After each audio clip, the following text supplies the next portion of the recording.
अतः कृष्णनामादि न भवेद्ग्राह्यमेन्द्रैः सेवन्मुखे जिह्वायाम् आदौ स्वयमेव स्फुरत्यद अतो कृष्णनामादि न भवेद्ग्राह्यमेन्द्रैः सेवन्मुखे जिह्वायाम् आदौ स्वयमेव स्फुरत्यद। गौड़ीय गोष्ठीपति श्री शिल भक्ति सिद्धांत सरस्वती गोस्वामी ठाकुर जगत गुरु प्रभुपाद जी ने बताए जे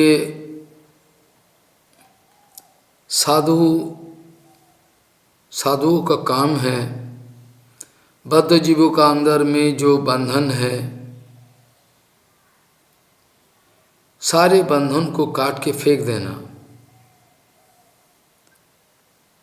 गौड़ीय गोष्ठीपति श्री शिल भक्ति सिद्धांत सरस्वती गोस्वामी ठाकुर प्रभुपाद जगत गुरु जी ने बताए ये साधुओं का कर्तव्य है बद्ध जीवों का अंदर में जितना सारे बंधन है व्यसन है तमाम काट के फेंक देना ही साधु का कर्तव्य है, काम है।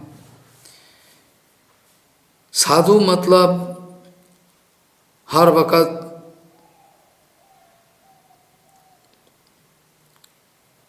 ये सब बद्ध जीवों का जो अंदर में जो सारे व्यसन हैं बंधन दशा है ज्ञान अशी मतलब खर्ग के द्वारा काटने के लिए हर वक्त तैयारी है। वासना को बोली नहीं देने से कभी भी बद्ध जीवों का उद्धार संभव नहीं। एक साधु किसी का चरण में तेल लगाते नहीं तो सामने फ्लैटरिंग पर्सनैलिटी नहीं। अगर एक साधु देखा जाए बड़ा मीठा बात बोल रहे हैं वायलिंग कर रहे हैं तो जरूर समझ लेना ये सबसे बड़ा शत्रु है हमारा। पापा जी ने बताया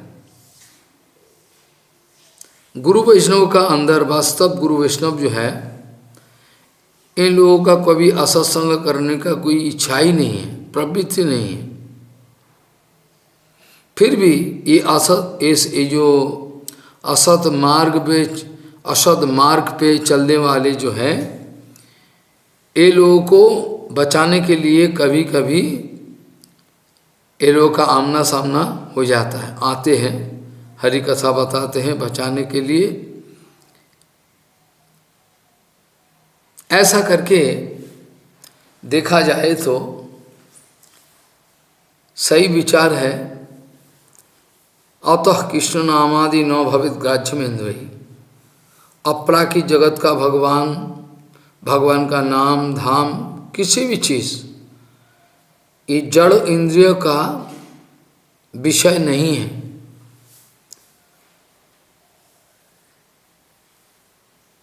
भगवान का अपराकित जगत का भगवान का नाम धाम जो कुछ भी है ये प्राकृत इंद्रियों के द्वारा समझने वाला चीज नहीं है। अतः कृष्ण नामादि न भवित ग्राह्यमेन्द्रैः और सेवन मुखे ही युवायाम आदौ स्वयं स्फुरत्यद। जब साधु संतों का कृपा लेके आगे बढ़ते हैं उस समय अंदर का बंधन सारे अगर मिट गया और सेवनमुख बन गया। सेवनमुख मतलब इतना दिनों से भगवान का सेवा का बारे में कोई चिंतन ही नहीं किया। भगवान का सेवक भगवान का धाम नाम भगवान का कोई सेवा के बारे में कोई चिंता किया ही नहीं आज तक। लेकिन जब सत्संग बन हो गया तो उसका अंदर में पूरा परिवर्तन होना संभव है, हो जाता है। और सेवनमुख बनने से ही जब सारे तमाम इंद्रियों मन तमाम जब सेवनमुख बन जाते हैं, सेवनमुख बन जाने का बाद भगवान का कथा भगवान का नाम तमाम चीज समझ में आ जाता है। ऐसे तो प्रिलिमिनरी हरिकथा सुनना तो ठीक है, प्रिलिमिनरी हरिकथा सुनना, लेकिन बाद में गुरुचरण आश्रय लेने का बाद ही वास्तविक रूप से हरिकथा समझ में आता है। ऐसे तो पहले थोड़ा सुनता ही है, प्रारंभिक श्रवण गुरु का पास श्रवण करते रहते हैं, लेकिन वास्तव आश्रय होने का बाद ही शास्त्रों का तमाम विचार समझ में आ जाता है, उसका पहले नहीं।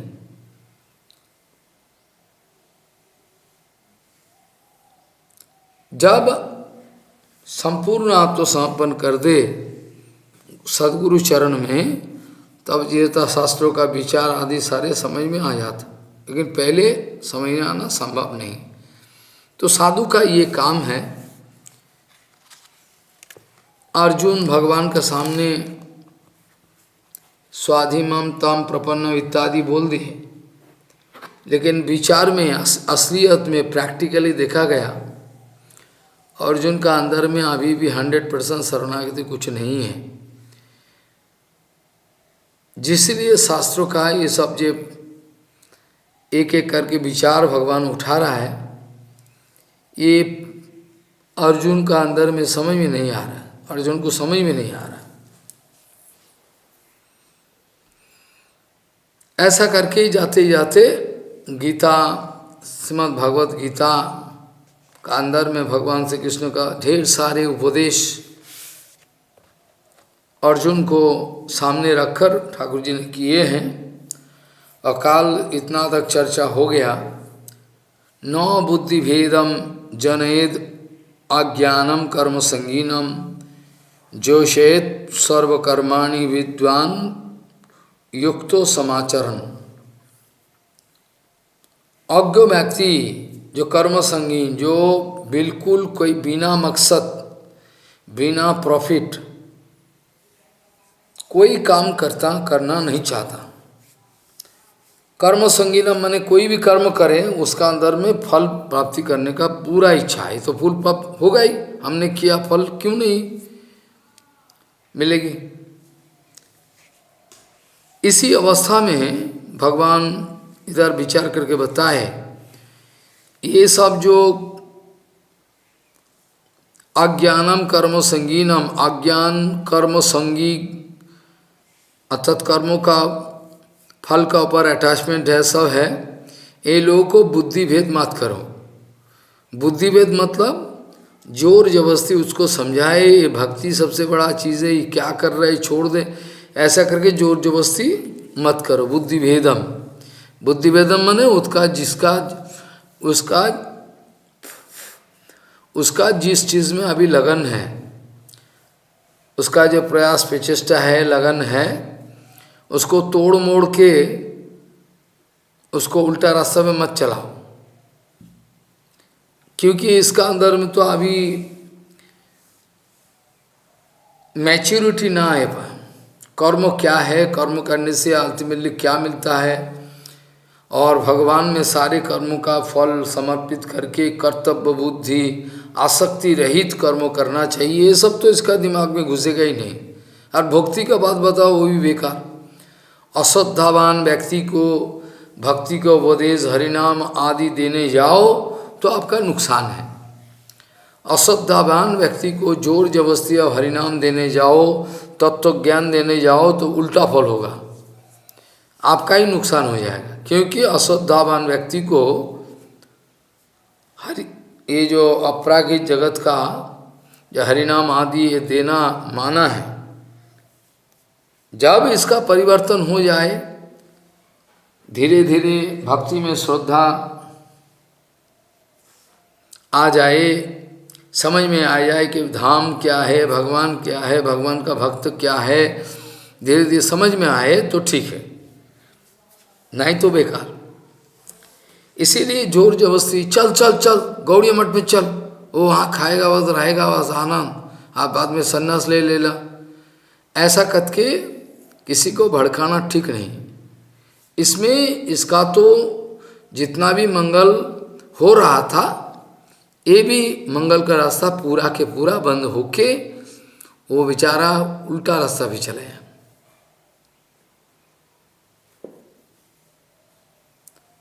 ये हिरण्यकशिपु जी ने प्रहलाद महाराज के बारे में बताया था। है तो उल्टा बात, फिर भी विचार करें। हिरण्यकशिपु जी ने बताए कौन इसका बुद्धि भेद किया है।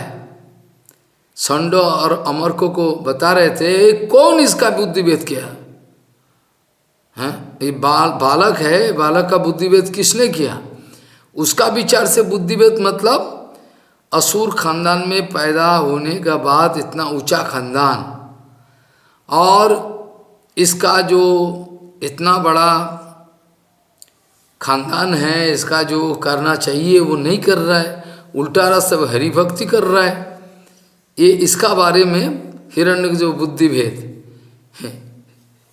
लेकिन प्रहलाद महाराज का हिसाब से एक्चुअली प्रहलाद महाराज जिस स्थिति में है, इसमें बुद्धि भेद का कोई सवाल ही उठता नहीं, क्योंकि प्रहलाद महाराज तो मैया का कोख कयाधुक, मैया का कोख से भक्ति का बीज नारद जी महाराज से पपटी। तो बुद्धिभेद जो है उसका विचार से, हिरण्यकशिपु का विचार से बुद्धिभेद मतलब ये हमारा जो खानदान में जो कर्तव्य है करना, वो करके उल्टा बुद्धि पे चल रहा है, हरि भक्ति का बुद्धि, इसीलिए बुद्धिभेद बोल रहा है। ऐसा करके बताया कि विद्वान व्यक्ति, जो ज्ञानी व्यक्ति है, जो कर्मों का स्वरूप जानता है और कैसे कर्मों करनी चाहिए इसका बारे में ख्याल रखता है पूरा, जिसका तत्व ज्ञान है, वो विद्वान परिनिष्ठित होने का बाद भी, विद्वान परिनिष्ठित होने का बाद भी कर्मों का प्रति घृणा नहीं प्रकाश करते। लेकिन कर्म करने का जो तरीका है विद्वान व्यक्ति का अलग है, फिर भी ये कर रहे हैं कि क्योंकि अज्ञ व्यक्ति, अज्ञानी व्यक्ति कहीं उल्टा रास्ता पे ना चले जाए, इसलिए ऐसा करके वेरी बड़ा सावधान होके कर्मों का मार्ग में कर्म दिखाने के लिए करता है। ऐसा करके आम आदमी को कर्म में अपना रास्ते पे लगाता है, सही रास्ता पे। तो अगर उल्टा इसका अधिकार नहीं हुआ, अभी तक समझो कि इसका अधिकार ही नहीं हुआ, और प्रभुपाद जी बार बार कहते थे से अधिकारी जनिष्ठा सगुण परिकीर्तिता विपर्यस्तु दोषः, ये भागवत का ही श्लोक है। प्रभुपाद जी अक्सर कहते थे अपना अधिकार का अनुसार अगर चले, ये सही बात है, अपना अधिकार का अनुसार चलना चाहिए। अधिकार को अतिक्रमण करके अगर ऊंचा अधिकार इधर उधर करने जाए, इसमें इसका कोई फायदा नहीं, उल्टा। और अगर जिसका कर्म में आसक्ति है, फिर भी ये कर्म करते चले, करते करते स्वयं अनुभव करे ये जो जागतिक कर्म है, ये कर्म में कुछ रखा नहीं, बेकार। बेकार मतलब हमारा कोई काम का ही नहीं, हमारा जिंदगी में हमारा आत्मा का तरक्की के लिए, आत्मोन्नति के लिए ये कुछ नहीं कर सकेगा। लेकिन ये कर्म करते करते, फिर भी कर्म करते करते भगवत अर्पित भगवान में, भगवान को सामने रख के ये जगत चक्र, कर्म चक्र चल रहा है, जगत चक्र, इसमें योगदान करके कर्म करते चले, तो इसके द्वारा स्वतः स्वाभाविक रूप से उसका अंदर में डिटैचमेंट आना ही है, ज्ञान पैदा हो जाएगा धीरे धीरे, मैच्योरिटी। ऐसा करके धीरे धीरे वो आगे चल के वो अपना अपना जो आत्मा का स्वरूप है वो समझ जाए, ऐसा करके आगे जा सकता। और इसमें एक विशेष काल बताया था, अगर महापुरुष है, विशेष क्षमताशाली, जैसे नारद जी महाराज। नारद जी महाराज ये बहुत सारे गिरे हुए इंसान को भक्ति का उपदेश देके उसका बेड़ा पार कर दिया। ये हो सकता कभी कभी, रेयर केस, लेकिन यूजुअली जो है स्वाभाविक रूप से ये संभव नहीं। धर्मान संत्यज्यो या सर्वानु मंग भजेत स च सत्तम, भागवत जी महापुराण में। धर्मानु संत्यज्यो यह सर्वानु मंग भजेत स च सत्तम, भागवत जी महापुराण में कहा। तमाम दुनियादारी का जो धर्म है, लोक धर्मों, समाज धर्मों, देहो धर्मों, मन धर्मों, सब ये जे पृथ्वीते যত कथा धर्म नामे चले, भागवत कहे था परिपूर्ण चले। पृथ्वी में धर्मों का नाम पे जितना सारे ब्रांचेस खोल गया, ये हैरान की बात है। पृथ्वीते যত कथा धर्म नामे चले, भागवत कहे तो परिपूर्ण चले। जितना धर्मों के नाम पर जो चल रहा है, ये भागवत जी महापुराण परिपूर्ण रूप से ये कह देते हैं। बाकी जो है अधूरा है, किसी का मार्ग पक्का नहीं, सारे अधूरा है। ऐसा करके अंतिम में अष्टादश अध्याय में भी भगवान बताए, सर्वधर्मान परित्यज्य मामेकं शरणं भजो अहम तम सर्व पापेभ्यो मोक्षयिष्यामि मा शुचो। ये भी हो सकता। तो अक्सर कर्म संगीन जिन लोगों का कर्मों का बारे में आसक्ति है, उन लोगों को भड़काना ठीक नहीं। वो सही रास्ता भी चले, जाते जाते सिर्फ उसको मार्ग दिखाओ, ऐसे कर्म करना है, ऐसे करना है, ऐसा करते ही चले, क्योंकि उसका आसक्ति है। आसक्ति तो छोड़ नहीं सकता, अभी मुश्किल।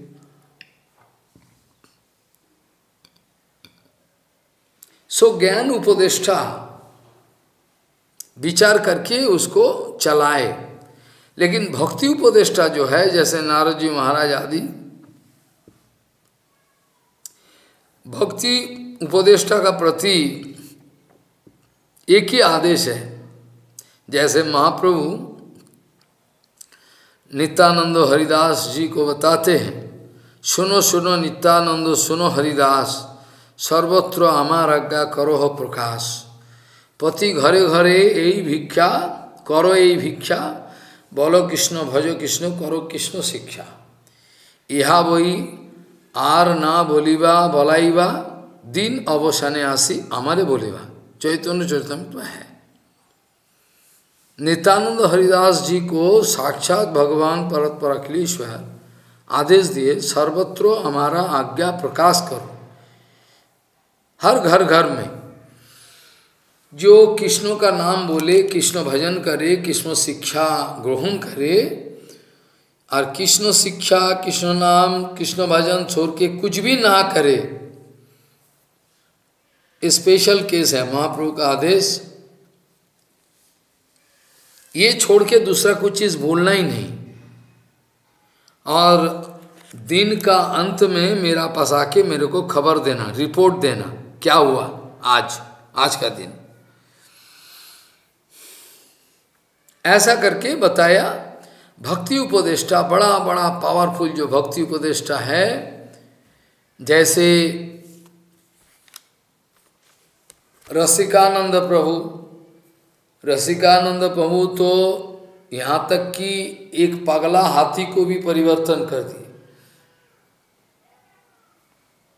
पगला हाथी का जिंदगी परिवर्तन कर दिया। ये विशेष बात है, हर वक्त ये चलता नहीं। तो दूसरा श्लोक में ये बताइए, प्रकृति ही क्रियमानानि गुणों कर्माणि सर्वशः अहंकारो विमूढ़ात्मा कर्ता अहम इति मन्यते। प्रकृति क्रियामानानि, असली बात तो ये है कि प्रकृति जो है तमाम जीवों को अपना कर्म में नियोजित करके रखते हैं। ऐसे भक्त लोग जो है उसका लिए चलता नहीं, विशुद्ध भक्त लोग जो है ये नहीं। प्रकृति ही क्रियमानानि गुणों कर्माणि सर्वशः अहंकार विमूढ़ात्मा कर्ता अहम इति मन्यते।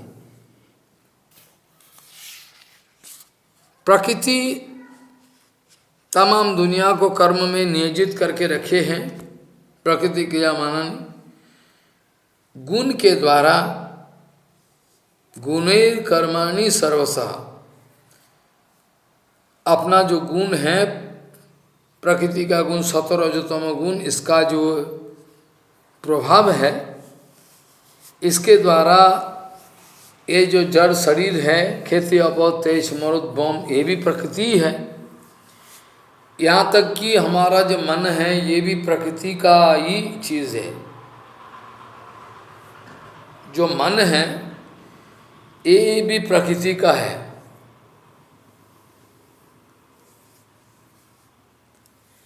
मन प्रकृति का ही है, इसीलिए प्रकृति क्रियमानानि गुणैः कर्माणि सर्वशः अहंकार विमूढ़ात्मा कर्ता अहम इति मन्यते। प्रकृति तमाम जीवों को अपना कर्म में लगाते हैं, लेकिन अहंकार विमूढ़ात्मा व्यक्ति हम कर्ता, कर्ता अहम इति मन्यते, हम कर्तापन, उसका अंदर में जो कर्तापन है ये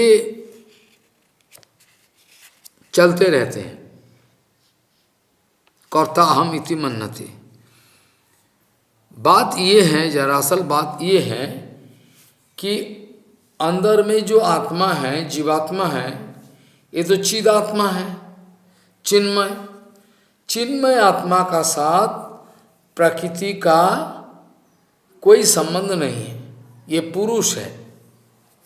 चिन्मय आत्मा जो है ये पुरुष है, जीवात्मा पुरुष है, परमात्मा भी पुरुष है, लेकिन परमात्मा परम पुरुष है, जीवात्मा साधारण पुरुष है, अर्थात जिसका अंदर में भोगने का इच्छा है इसको पुरुष बोला जाता है। पुरुषाकार, अपना बल बीर्जों कर आस्था रखने वाले जो है ये पुरुष है।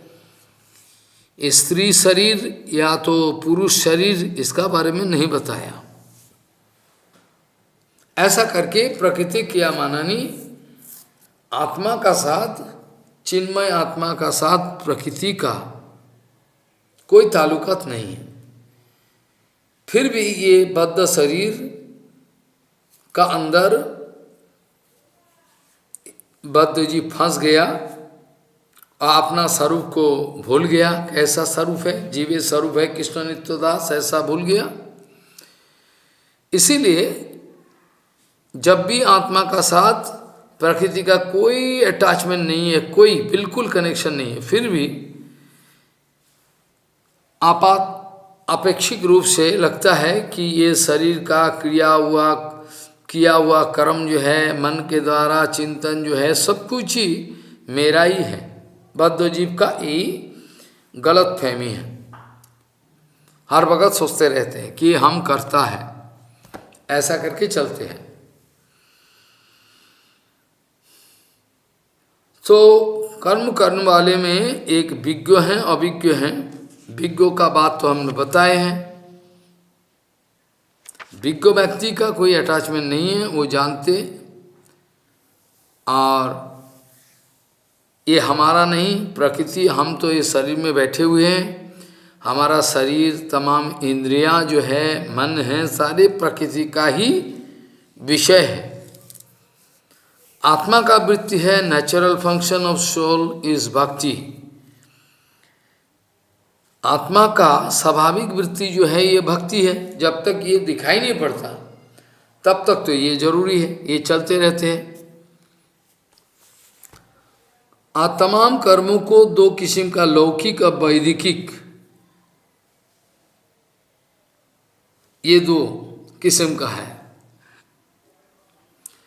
कर्मों तो शरीर, इंद्रियों, प्राण, ऐसा जितना सारी ये जो चीज़ें हैं, जैसे ईश्वर, काल, कर्मों, जीव,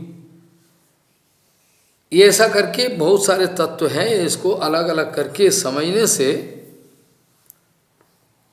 कभी भी अंदर में, इसको बोलते हैं सांख्य तत्व विज्ञान, ये समझने से कभी भी बंधन का कोई संभावना नहीं है। तो ऐसा करके बताए प्रकृति क्रियामान है। तमाम कर्म तो प्रकृति करते रहते हैं। ये शरीर प्रकृति का है, मन प्रकृति का है, तमाम इंद्रियां प्रकृति का है, और गुण और कर्मों के द्वारा ये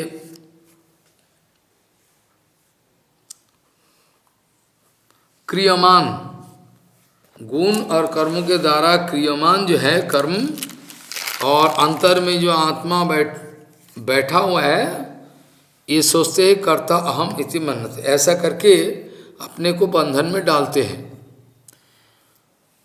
त्रिगुण का जो साम्य अवस्था है, इक्विलिब्रियम कंडीशन, आत्मा का जो बैलेंस कंडीशन, प्रकृति का जो त्रिगुण है, ये त्रिगुण का साम्य अवस्था जो है, ये प्रकृति।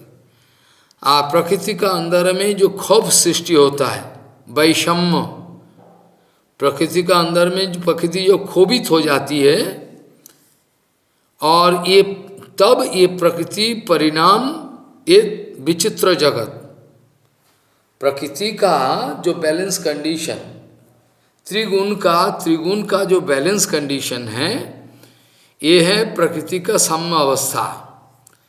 और प्रकृति जब क्षोभित हो जाती है, ये क्षोभित होने का बाद ही विचित्र जगत, मौन, बुद्धि, देह, इंद्रियादि प्रकृति, ये प्रकृति का ही परिणाम है और कुछ नहीं। ये तमाम प्रकृति का ही परिणाम है। और पुरुष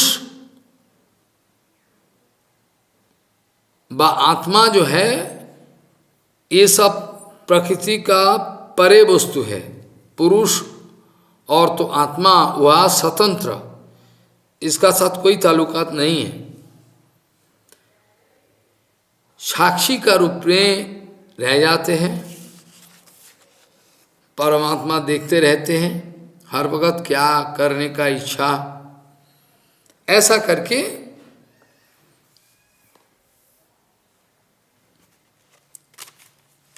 गीता का ये जो भगवान का जो उपदेश है, इसमें ये चल रहा है।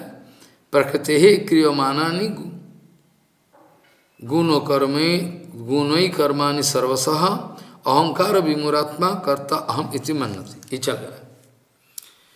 इसके बाद बताए ठाकुर जी भगवान, तत्ववित्तु महाबाहो गुण कर्म विभागयः गुणा गुणेषु वर्तन्त इति मत्वा न सज्जते।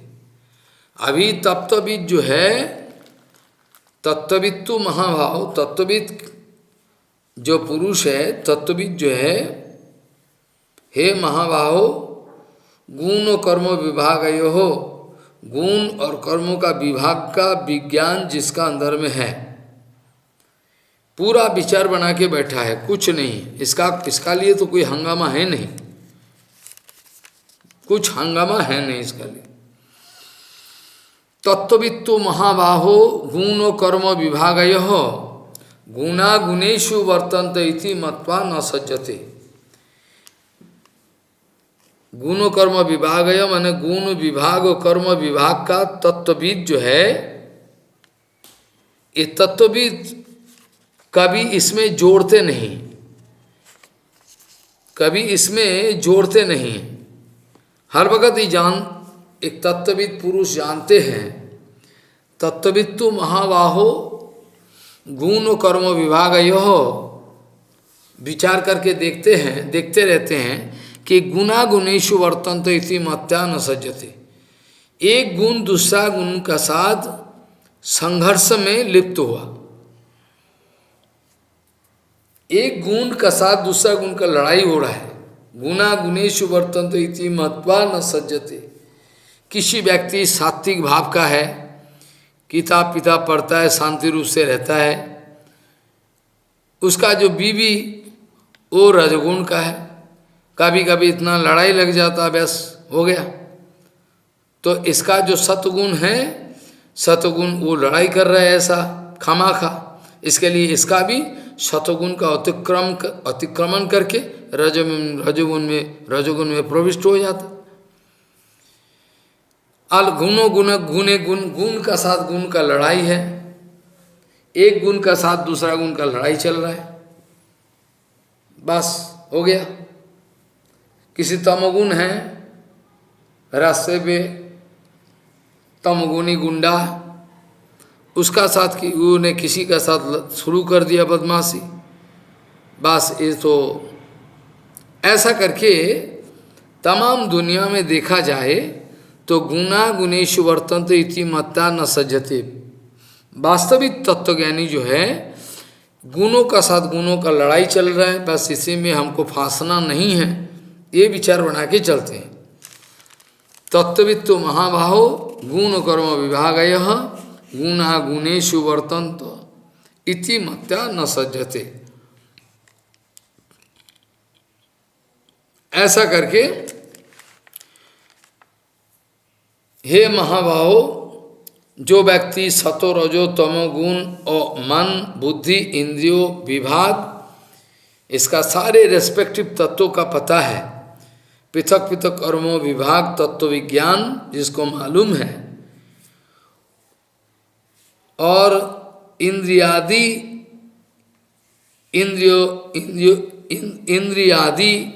विषय में लगे हुए हैं, गुणा गुणेशु वर्तन्त, ये समझ के कभी वो इसका अंदर में कर्तृत्व अभिमान कर्तापन नहीं आता कभी। वास्तविक रूप तो ये है, इंद्रियादि के साथ इंद्रिय भोग्य, इंद्रियों के द्वारा भोगने वाला चीजों का जो कांटेक्ट है, तमाम इंद्रियों के साथ एक एक इंद्रियों का एक एक भोगने वाला वस्तु है, भोग्य वस्तु एक एक है। जैसे कानों का सुनना, आंखों का देखना, ऐसे इंद्रियादि जितना सारे इंद्रियां हैं अपना इंद्रिय भोग्य विषय में लगे रहते हैं। रूप रस शब्द स्पर्श गंधो इत्यादि, जब इंद्रियों के साथ ये तमाम भोग्य वस्तु का संयोग हो जाता, ये संयोग का नाम ही कर्म है।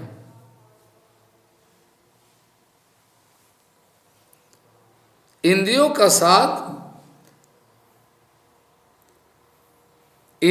साथ विषयों का संयोग जो है, संयोग के द्वारा जो क्रियाकर्म होता है इसको ही कर्म बोला जाता है। जो रिएक्शन होता है, कुछ होता है इंद्रिय भोग्य विषय के साथ, रूप भोग्य विषय मतलब रूप रस शब्द स्पर्श, रूप रस गंध, इंद्रियों का साथ ये तमाम विषयों के जो संयोग बन जाए, इसका नाम ही कर्म है। जो व्यक्ति आत्मज्ञानी है वो हर वक्त जानते हैं आत्मा का ये कोई, आत्मा का साथ इसका कोई ताल्लुकात है नहीं, आत्मा निष्क्रिय, हम कुछ नहीं करते, हम बोलते वो आत्मा, आत्मवस्तु, प्रकृति और जितना सारे इंद्रियां हैं ये कर्म करते रहते हैं। जब भी आत्मा रहने से ही, आत्मा अगर छोड़ के चले जाए तमाम इंद्रियों बेकार है। ये बोलना जरूरी है कि आत्मा जब तक है तो इसका जो प्रभाव समान शरीर में दिखाई पड़ता है। ये 5 वायु है, प्राण वायु, प्राण, अपान, समान, उदान, ऐसा करके जो तमाम 5 वायु के द्वारा पंचो वायु जो है इसके द्वारा संचालित होते हैं, तमाम दुनिया का काम चलते रहते हैं। शरीर का जो काम है ऐसे चलते रहते हैं। पंचो वायु जो है, प्राण, अपान, समान, उदान, बाण, ऐसा करके तमाम एक एक फंक्शन है चलते रहते हैं। लेकिन प्राण रहने का कारण ही तमाम शरीर में प्राण का प्रकाश दिखाई पड़ता है। और प्राण है तब ये जड़ शरीर जो है, मन जो है, बुद्धि एक काम कर सकता है। जब आत्म वस्तु नहीं, आत्मा नहीं है, तो शरीर का प्रकाश भी बंद हो जाए। तो एक आत्मा रहते हुए, शरीर में रहते हुए उसका जो प्रकाश है तमाम शरीर में दिखाई पड़ता। एक आत्मा है, इसीलिए आत्मा अगर शरीर में है, इसीलिए ये आत्मा का प्रभाव से इतना प्रभाव है, प्रभाव से सारे शरीर का जितना सारे संचालन ये चलते रहते। लेकिन आत्मा अगर ऑफ हो जाए तो यही जड़ शरीर है, ये कुछ बेकार हो जाए। आत्मा है तो इसका कीमत है, आत्मा नहीं है तो इसका कोई कीमत नहीं है। फिर भी ये जो आत्मा का साथ ये विषयों का, ये प्रकृति का कोई संयोग नहीं है, कोई टोटल। फिर भी आत्मा इस शरीर में है, और शरीर मतलब प्रकृति। आप प्रकृति का साथ इतना अटैचमेंट बन गया बाहरी दृष्टि में कि पता नहीं चलता। ये शरीर को ही मैं समझ के चल रहा है। ये शरीर को ही समझ लिया कि मैं हूँ और कुछ नहीं। इसी बद्ध अवस्था में इंद्रियों के साथ विषय का जो संयोग है, इसके द्वारा जो रिएक्शन होते रहता है, इसका नाम ही कर्म है। हे महाबाहो, सतरजो तमगुण और मन बुद्धि इंद्रियादि का विभाग और इनके अलग अलग पृथक कर्म विभाग तत्वों का बारे में जिसका ज्ञान है पूरा, ये हर वक्त चिंतन करते हैं कि इंद्रियों जो है, ये आज जड़ मन है, ये सब विषय में लगा हुआ, हम कुछ नहीं। इंद्रियादि विषय प्रवृत्त आछे, हर वक्त सोचते हैं कि हम कुछ नहीं, हमारा ये सब कुछ नहीं, हम अहंकार में फंसते नहीं। हर वक्त सोचते रहते हैं। बद्ध जीव, ज्ञानी व्यक्ति का ये सब बताए हमने, और बद्ध जीव कर्ता अहम इति मन्यते, ये चलते रहते हैं। हर वक्त सोचता है कि मैं करता हूँ, कर्तापन इसका नहीं जाता है। शास्त्रों में, भागवत जी महापुराण में 11 स्कंद में 11 चैप्टर में 10 श्लोक ऐसा बताया कि दैवाधीने शरीरे अस्मिन् गुणो भाव्येन कर्मणा वर्तमानो अबुधस् तत्रो कर्तास्मि इति निबद्धते। भागवत जी महापुराण में भी है ये प्रमाण। ये शरीर काल कर्म गुणाधीनो देहो अयम पंचभौतिक कथम अन्यांश गोपाय सर्पग्रस्त जयापर। जब युधिष्ठिर महाराज बड़ा बेचैनी में पड़ गया, जब भी युधिष्ठिर महाराज बड़ा शांत है, फिर भी जब अंध धृतराष्ट्र, गांधारी माँ और विदुर जी महाराज तमाम गायब है, कोई नहीं है। सुबह में उठकर जब दंडवत प्रणाम आदि करने के लिए पहुँचे कमरे पे, कोई नहीं है। अरे कहाँ गया? संजय कुछ बोल नहीं पाया, संजय रोना शुरू कर दिया। गबल्ग ऋषि, इनके जो पुत्र है, संजय कुछ बता नहीं पाया, कहाँ चला गया? रात के अंधेरा में चले गए। और विदुर जी महाराज भी इसका पीछे पीछे चले गए, क्योंकि जो बात दे के शुरुआत किया ना, संत एव स्वच्छिन्नन्ति मनोव्यासंगम उक्ति भी अतो दुस्संगम उत्सृज्य सत्सु सज्जेत बुद्धिमान। हर वक्त असत्संग छोड़ के पक्का बुद्धिमान जो है वो सत्संग करने के लिए दौड़ता है, क्योंकि जाने कुछ नहीं। अतः दुस्संग जो सत्सु सज्जेद बुद्धिमान, सत्संग करना चाहता है। क्यों? संत एवं सचिंदंती मनोव्यासंगम उक्ति भी, एकमात्र साधु ही है जो अपना उक्ति भी मतलब प्रवचनादि भी, अपना उक्ति भी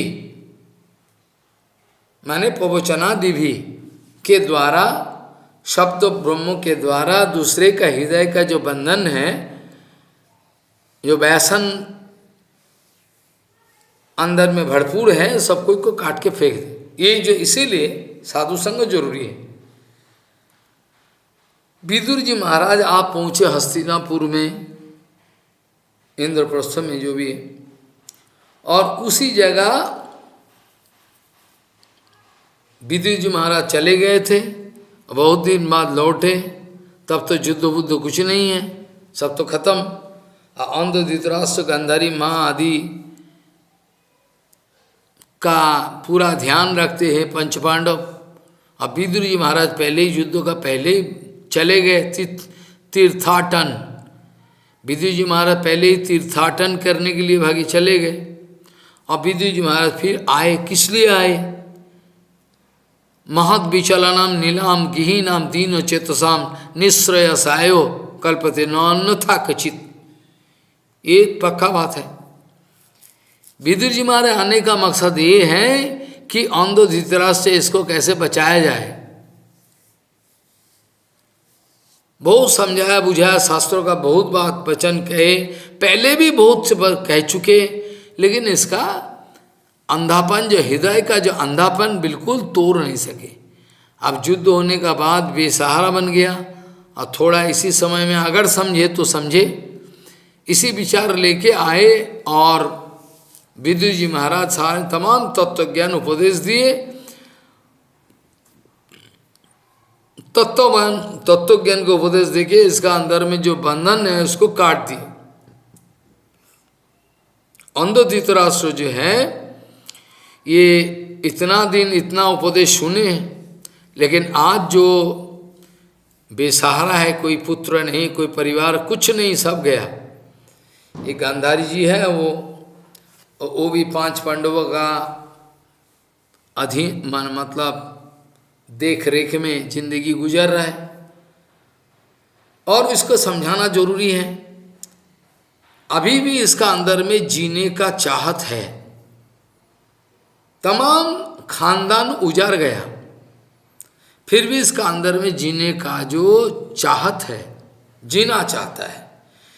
विदुर जी महाराज आके बहुत प्रवचन इतना सुंदर की कि इसका अंदर में निर्वेद को प्राप्त कर दिया। निर्वेद आ गया। बोले राजन आपका शर्म नहीं आता, यही भीमसेन को आपने मारने का कोशिश की, याद है ना? यही भीमसेन को आप मारने का कोशिश की, पंच पांडु को आग में जलाने का कोशिश की, कुछ नहीं है। अब ये भीम का भीमदत्त अन्यम आदत्ते गृहपालवत, घर का पालतू कुत्ता जैसा मालिक का दिया हुआ रोटी का टुकड़ा से अपना शरीर को पालता है।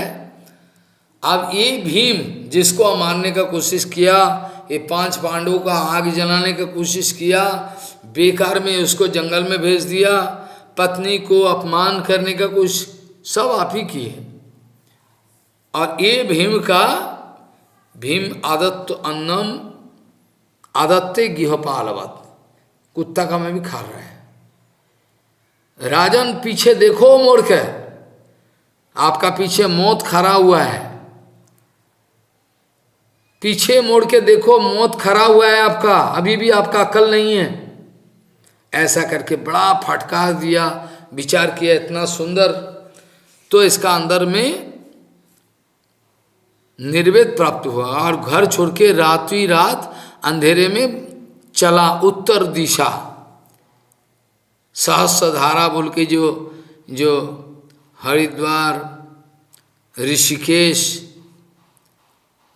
वो उस तरफ सहस्रधारा है, उसा जाके अपना पर्ण कुटीर में पत्ते फूस और पत्ता का जो घास फूस का कुटिया बना के बस भजन करना शुरू कर दी।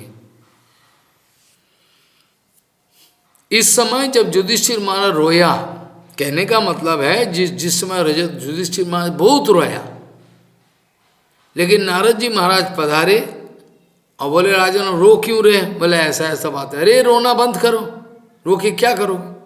काल कर्मो गुणाधीनो देहो अयम पंच भौतिक कथम अन्यांस्तु गोपाय सर्पगोस्त यहाँ पर। एक सांप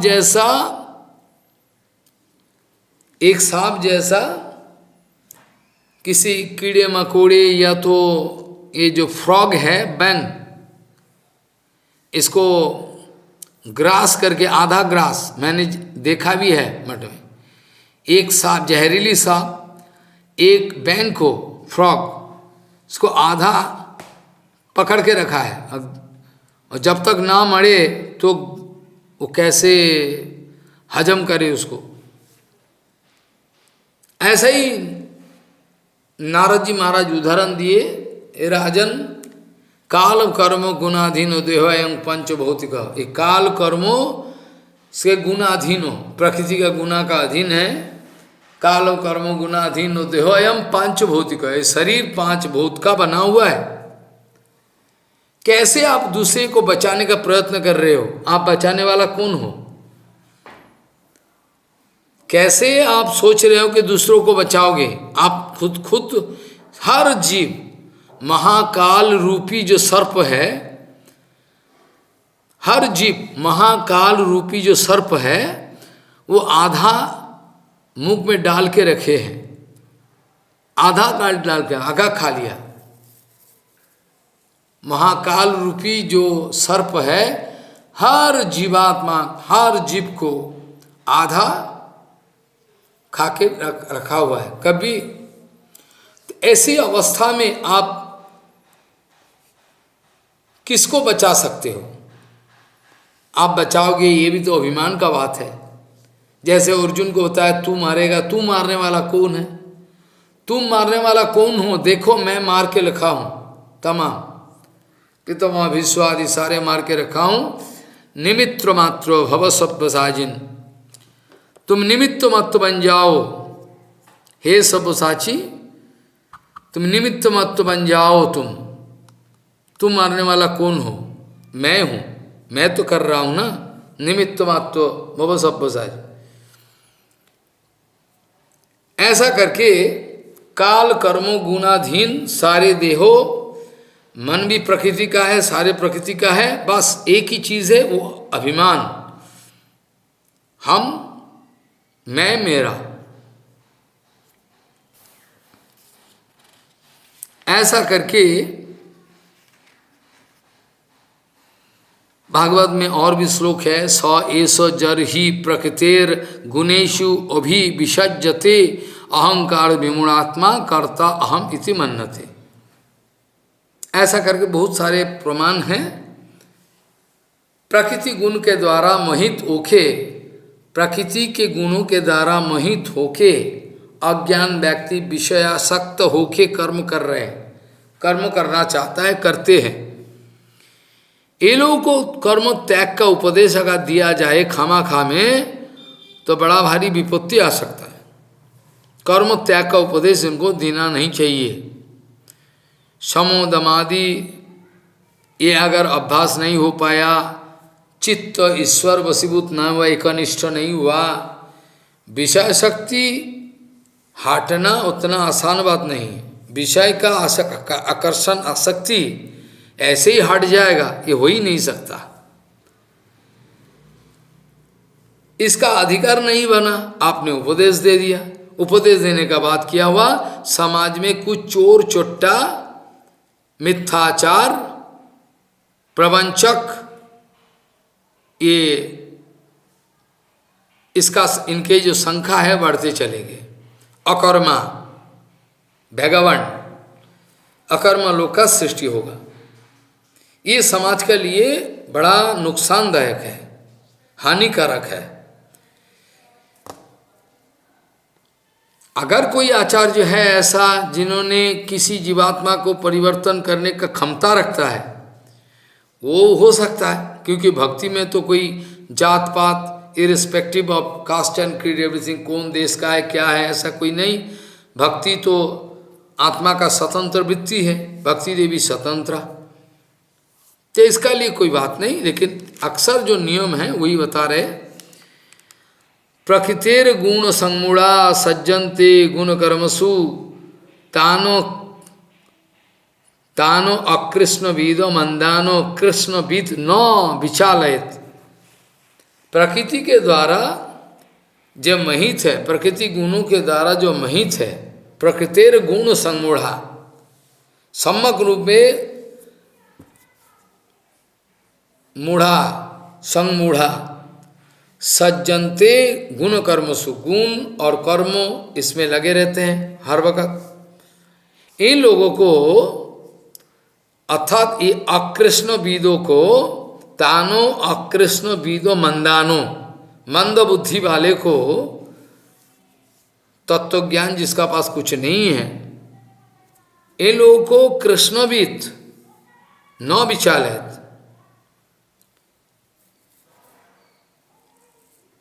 जो मंद बुद्धि वाले को विचलित, जो अल्प बुद्धि वाले मंदमती व्यक्तियों को, ज्ञानीगण जो वास्तव जानते हैं, तत्व विज्ञान जिसका पास है, वो बिल्कुल इसको विचलित ना करे, कर्म से अपना जो अधिकार भूत जो कर्म है इसके विचलित ना करे, इसको फेंक ना दे, इसमें बड़ा भारी नुकसान हो सकता इसका जिंदगी का। प्रकृतेर गुण संमूढ़ा सज्जन्ते गुण कर्मसु तानो अकृष्ण विदो मंदानो कृष्ण विद न विचालयत।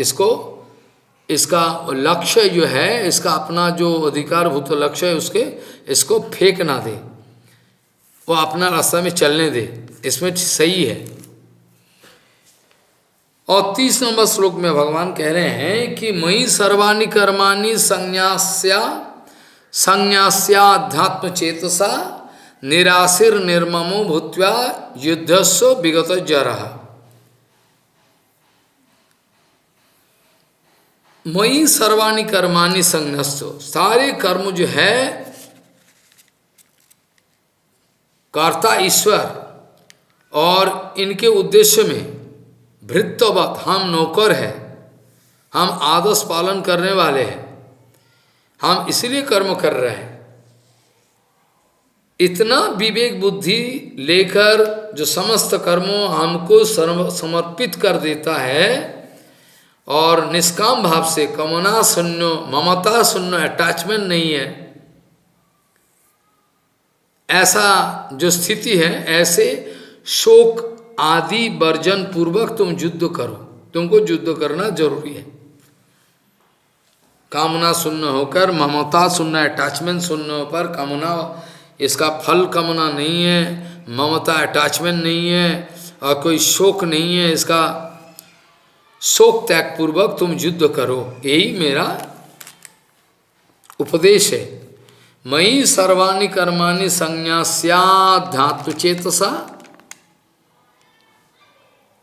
निराशिर निर्ममो भूत्वा युद्धस्व विगत जरः। निराशिर मैंने कोई आशा नहीं रखते, निर्ममो कोई अटैचमेंट नहीं, ममता शून्य होकर भूत्वा युद्धस्व विगत जरः। विगत जर मैंने कोई शोक मोह तुमको पीड़ा ना दे, कोई शोक मोह तुमको पीड़ा ना दे। इसी अवस्था में तुम जाओ और जाके तुम्हारा जो कर्तव्य कर्म है अभी क्षत्रिय होने का नाते, ये युद्ध जो तुम्हारा सामने है ये करो। ऐसा करके उपदेश दिए भगवान। यहाँ 3 लक्षण है कर्मयोग का। जो लक्षण है कर्मयोग का लक्षण ज्ञान कर्मों भक्ति समन्वय यह दिखाया। फलाकांक्षा वर्जन पहले बताए, निराशी ये शब्दों के द्वारा बताया गया।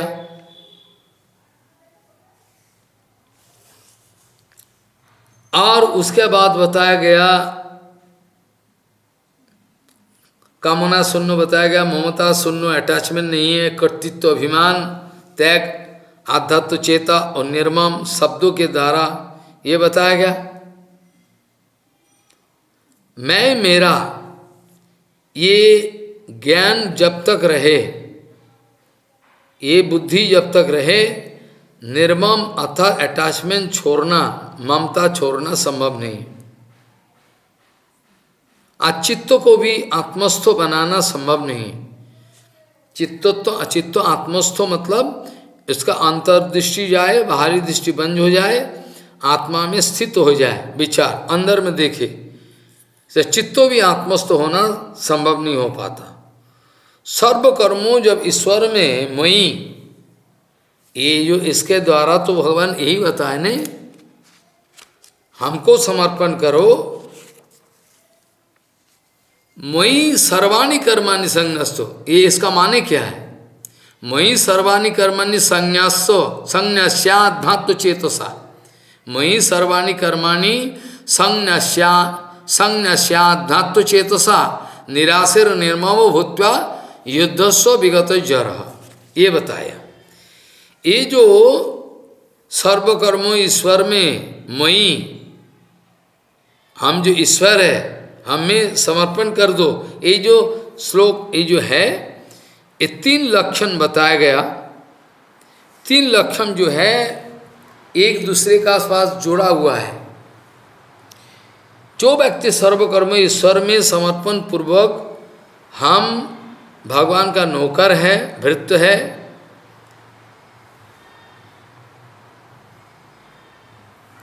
ऐसा करके भगवान का आदेश पालन कर रहा हूँ, ऐसा विचार करके करे, तो यही ज्ञान, इसी ज्ञान के द्वारा जो कर्म करे ये तो भक्ति है पक्का। ज्ञान जब परिपक्व अवस्था में, ज्ञान जब परिपक्व अवस्था में पहुंच जाए ये तो भक्ति हो जाता, और क्या। सुतरां कर्म योग जो है ये भी, इसका भी भक्ति का प्राप्ति हो सकता है। ज्ञान कर्मों, ज्ञान और भक्ति 3 मार्ग जो है ऐसा करके दिखाया। इसके बाद ठाकुर जी बोल रहे हैं,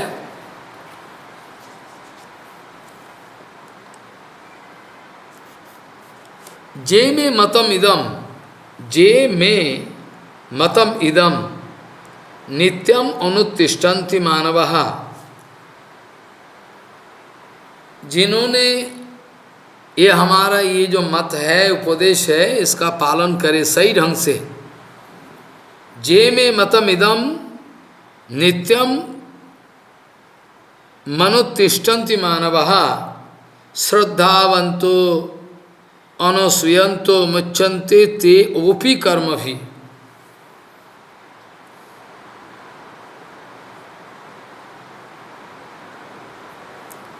जो मानवगण अश्वासन्य अर्थात हमारा पास कोई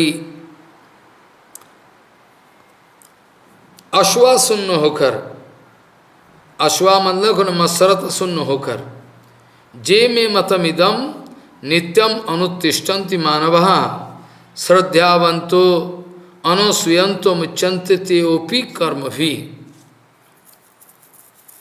ये लोग भी जो श्रद्धावान, जो मानव श्रद्धावान है और इसका मन में अश्वा भाव है, शून्य है, ऐसा स्थिति पे जो हमारा ये मत जो उपदेश किए हैं, ये मत का अनुष्ठान करते हैं, ये लोग भी कर्म बंधन से मुक्त हो जाते हैं। जेमे मतम इदम नित्यम अनुत्तिष्ठन्ति मानवा। अनुत्तिष्ठन्ति, अनुत्तिष्ठन्ति अनुगत्य में, अनुत्तिष्ठन्ति गुरु वैष्णव का अनुगत्य में करे, अनुत्तिष्ठन्ति, तिष्ठन्ति नहीं, अनुत्तिष्ठन्ति मानवा। अनुत्तिष्ठन्ति मानो भगवान कह रहे कि हमारा जो उपदेश है इसको अनुवर्तन करे, पालन करे। आज इसका अंदर में श्रद्धावंत होके, जिसका पास कोई अश्वा भाव नहीं है, ये भी कर्म बंधन से रेहा हो जाते, मुक्त हो जाते। अनुस्वयंतो अनुस्वया सुन्नो, मतलब गुणों का अंदर दोष देखना। एक है अश्वा बोलता है, किसी का अंदर में गुण है कि गुणों का बदले में दोष का दर्शन, ये अश्वा, ये अश्वा। सो अनुस्वयंत मतलब गुणों में दोष का आविष्कार करना बिल्कुल बंद, ये करते ही नहीं। और श्रद्धावान होके जो पालन करते हैं, श्रद्धावंतो और उसका बाद अनुस्वयंतो, दोनों का ही चर्चा हो पाया। ये लोग भी कर्म बंधन से मुक्त हो जाता है। ये कर्म भी मच्चन्ते तेयोपि कर्म भी।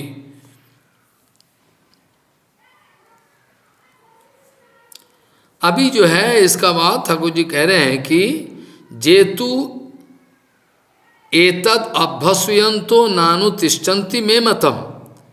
जो अश्वा परवश होके गुणों में दोष दर्शन करके खमाखा में जो ये मेरा आदेश पालन नहीं कर रहे हैं, जे तू एतद अभ्यस्यंतो, अभ्यस्यंतो नानु तिष्ठन्ति में मतम। हमारा ये मत है, ये उपदेश है, जो अश्वा पर्वक पालन नहीं करते हैं, सर्वज्ञान विमोरात्मा स्थानो विद्धि नष्टानो अचेतसः।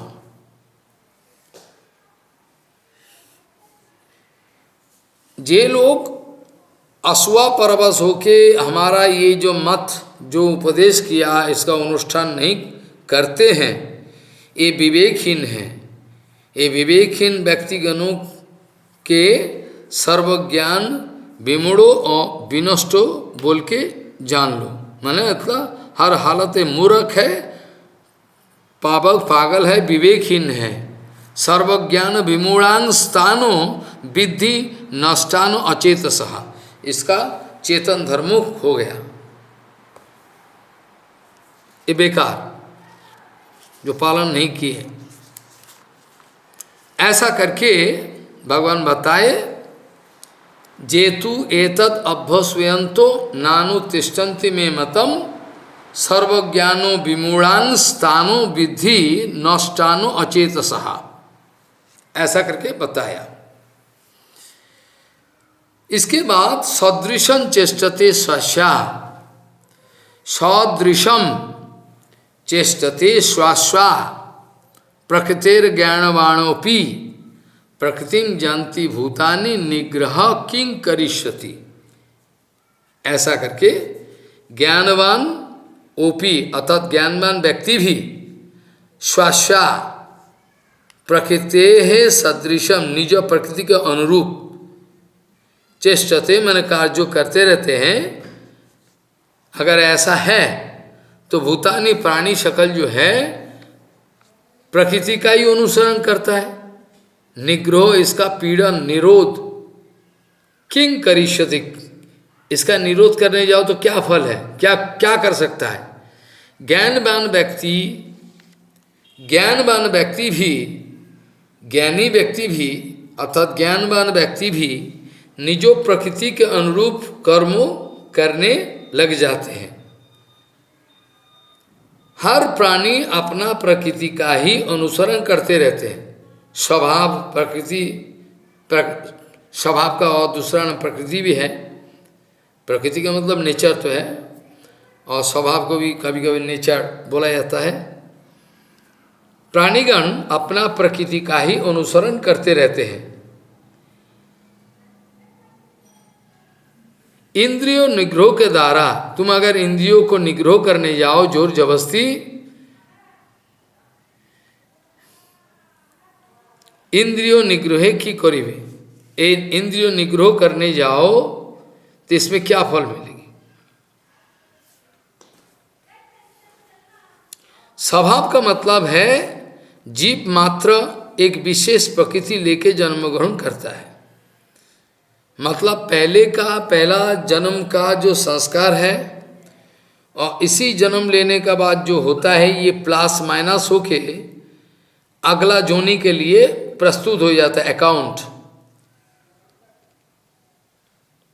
जीवों का जो वर्तमान स्थिति है और पहला जिंदगी में जो कुछ किया उसका प्लस माइनस होके वर्तमान स्वभाव बनता है। इसके बाद इसी जन्म में जो हो इसका भी है ना ऐसा करके प्लस माइनस होते होते चलता है। जीव मात्र एक विशेष प्रकृति लेके जन्म ग्रहण करता है एवं प्रकृति का अनुगामी, प्रकृति का मुताबिक ये कर्मों भी करने लग जाते हैं। स्वभाव और गुण कर्म विभाग सह जो है प्रकृति नेचर के अनुसार ही कर्म करना छोड़ दे। ये प्रकृति क्या है? शास्त्रकारगण जो हमने बताया पूर्व जन्मों अर्जितो धर्मो जो ज्ञान जनित जो संस्कार है और ऐसा करके प्लस माइनस हो कि जो हमारा ये जन्म में व्यक्त ये जन्म में आया है आत्मा का साथ सूक्ष्म शरीर, ये इसी जन्म में हमारा वो नेचर जो है जो लेके हम पैदा हुआ है वो अभिव्यक्त हो जाता है, प्रकाशित हो जाता है। इसी संस्कार का नाम ही प्रकृति है। पहले बोला गया त्रिगुणात्मिका प्रकृति का प्रेरणा से ही जीव कर्मों करते रहते हैं, पहले भी बोला गया प्रकृति क्रियामानानि इत्यादि श्लोकों के द्वारा।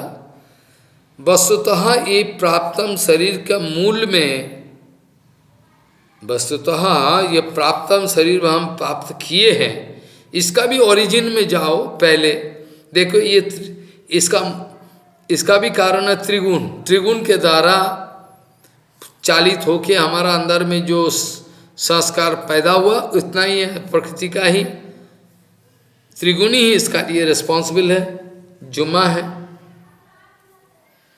पूर्व जन्म का जो धर्मो कर्म फल में गुण विशेष प्राबल्य ह्रास, कम बेशी थोड़ा कम ज्यादा ऐसा करके बैलेंस होके अभी इसी जन्म में खड़ा हो जाता है।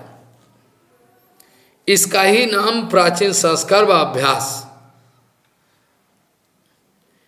इसी मुताबिक किसी का अंदर में सतगुण का प्रभाव, किसी का अंदर में रजोगुण का प्रभाव, किसी का अंदर में तमगुण का प्राबल्य माने प्रभाव, किसी का अंदर में तमगुण का प्राबल्य। ये बोलने से ये मानी नहीं बैठता कि इसका अंदर में बिल्कुल रजोगुण और रजोगुण सतगुण है ही नहीं, ऐसा नहीं होता। प्रकृति में कोई व्यक्ति नहीं है जिसका अंदर में तीनों गुणों के एडमिक्सचर है, एडमिक्सचर प्रोपोर्शनेट मिक्सचर है। ऐसा नहीं कि किसी के अंदर में खाली तमगुणी है, किसी के अंदर में सिर्फ रजगुणी है, मिक्सिंग है। जिसका अंदर में जो गुण का प्रभाव दिखाई पड़ता है उसको उसी हिसाब से बुलाया जाए, ये तमगुणी आदमी है, मतलब इसका अंदर में तमगुण का प्रभाव है। जो इसका अंदर में रजगुण का प्रभाव रजगुणी है, सतगुणी है। ये त्रिगुणों का मिश्रण के द्वारा ही उत्पन्न होता है, ऐसा नहीं कि एक गुण।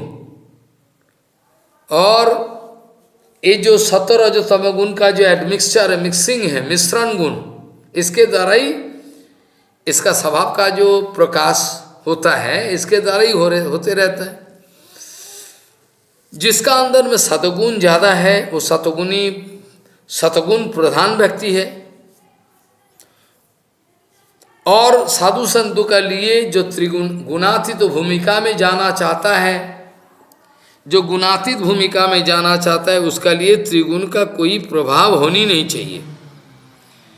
अगर सतगुण वर्तमान है, सतगुण को भी तोड़ फोड़ के फिर शुद्ध सत्व भूमिका में आरूढ़ होना है।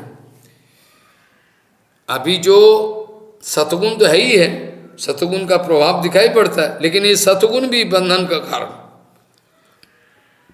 बाद में भजन करते करते ये सतगुण का भी प्रभाव को छोड़कर शुद्ध सत्व भूमिका में आरूढ़ होना है, तब गुणातीत भूमिका होता है। जिसका अंदर में जिस गुण का प्रभाव है वो ऐसा मापिक स्वभाव, जो स्वभाव उसका उतना ऐसा ही है, और इसी स्वभाव के द्वारा प्रेरित होकर जो काम करते रहते हैं, इसका नाम स्वभाव जो कर्म बोले। ऐसा करके भाग दिखाएगा।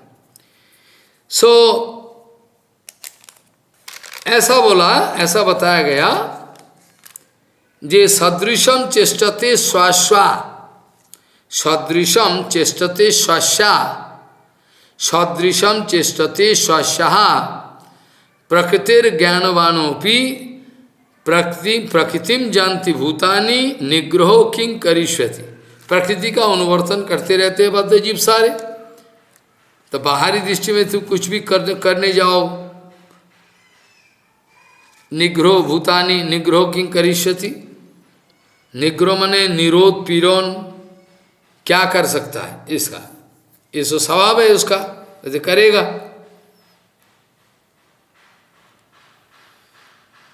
ऐसा करके विचार करके दिखाया। और बाकी 35 नंबर श्लोक पे ठाकुर जी बताए कि श्रेयानु सधर्म विगुणः परधर्मात् सनुष्ठितात् सधर्म निधनम श्रेय परधर्म भयावह। श्रेयानु सधर्म विगुणः परधर्मात्, यहाँ विशेष है कुछ बात, जिसका ऊपर प्रतिष्ठित होके गुण कर्म विभाग चतुर्वर्ण मया सिस्टम गुण कर्म विभाग सह तस्य कर्तारम ऊपी विद्धिमाम अकर्तारम अव्ययम। गुण कर्म का विभाग हुआ है समाज को व्यवस्थापित करने के लिए। समाज में अव्यवस्था फैलेगा, इसीलिए पूरा व्यवस्थित करने के लिए ही ये है। तो इसीलिए भगवान बोले इधर श्रेयानु सधर्म, अपना गुण कर्म विभाग के अनुसार, गुण और कर्मों का विभाग के अनुसार वर्तमान स्थिति में तुम्हारा जो सधर्म बना है, ऐसे तो स्वधर्म, स्व ये शब्दों के द्वारा अगर आत्मा को माना जाए तो ये सधर्म होता है आत्मज्ञान, स्वधर्म होता है भक्ति भागवत धर्म। लेकिन इधर ये माने नहीं, स्वधर्म मतलब ये प्रकृति जात जो शरीर है, सूक्ष्म शरीर है, उसका जो नेचर है प्रकृति, इसका मुताबिक स्व ये शब्दों के द्वारा आत्मा का भी विचार आ सकता है। लेकिन इधर ये विचार उठाया नहीं, क्योंकि वो आत्म तत्व तक पहुंचने के लिए ये सब उपदेश चल रहा है अभी। तो श्रेयानु सधर्म मतलब है अपना जो गुण एवं कर्मों के मुताबिक जो जन्म लिया है, इससे नेचर है, इसका मुताबिक जो कर्म है, सधर्म बना है इस जन्म में, ये कर्म करना चाहिए। इसका विपरीत विगुण उल्टा करने जाए तो मुश्किल है। श्रेयानु सधर्म विगुणः परधर्मात्, श्रेयानु सधर्म विगुणः परधर्मात् संस्थितात्। दूसरे का धर्म अच्छा है इसलिए मैं छोड़ के उसी करूं, उसी को ही अनुसरण करूं, ये हो ही नहीं सकता। इसीलिए ना पहले बताया किसी का अभी अधिकार बना नहीं, वो ऐसे शोक भूमिका में है, शूद्र भूमिका में, तुरंत उसको लेके मठ में आओ सन्यास दे दो, ये जो है क्रम विकास के रास्ते में जाए तो उसका मंगल है। तो श्रेयानु सधर्म विगुणः, अपना स्वधर्म ये थोड़ा खोटा भी है, फिर भी श्रेयानु सधर्म विगुणः परधर्मात् सनुष्ठिता, दूसरे का धर्म करने जाओ, पालन जाओ, इसमें तुम्हारा उचित नहीं होगी, बिल्कुल ये खराब है, बिल्कुल निषेध है।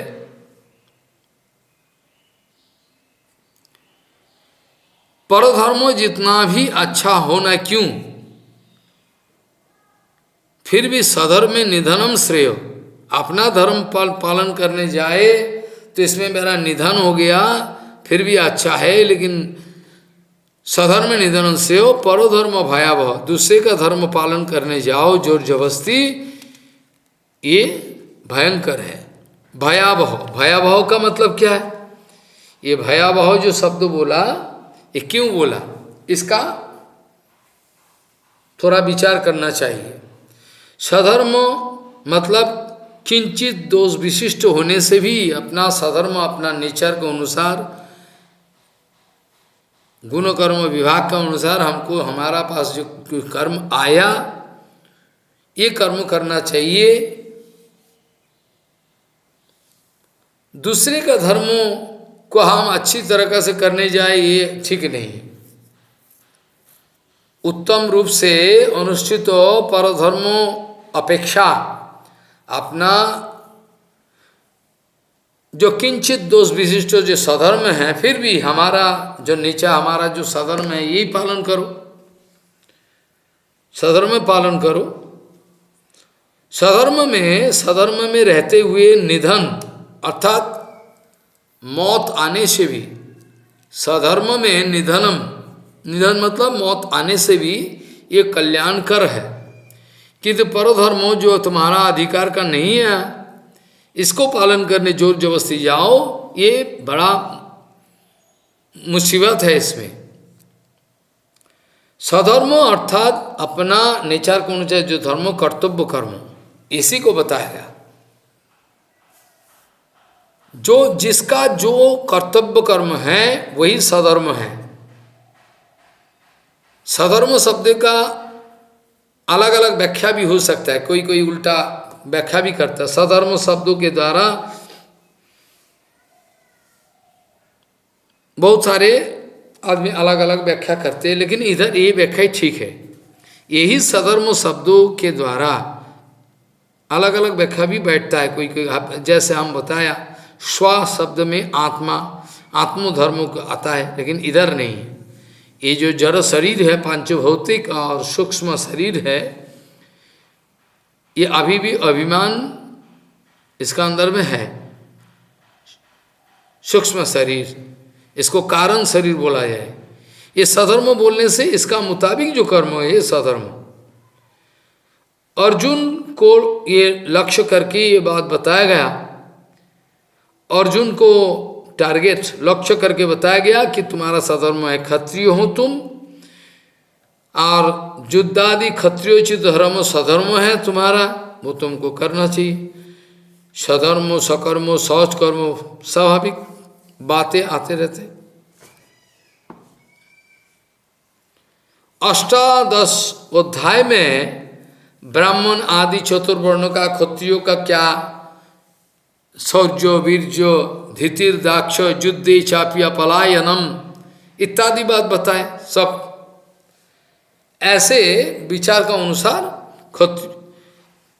अर्जुन का जो धर्म है, अभी जो धर्म है कर्तव्य धर्म, सधर्म है, मतलब कर्तव्य अपना जो कर्तव्य है, क्षत्रियोचित जो युद्ध धर्म है करना चाहिए। ये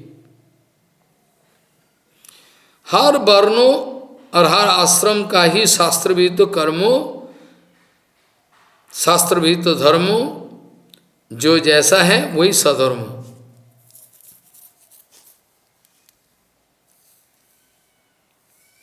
ऐसा करके संन्यास धर्म जो है, इसका क्या धर्म है, क्या पालन करना चाहिए, ऐसा ऐसा जिनका जो सधर्म है वो अपना हिसाब से पालन करते करते अगर आगे चले।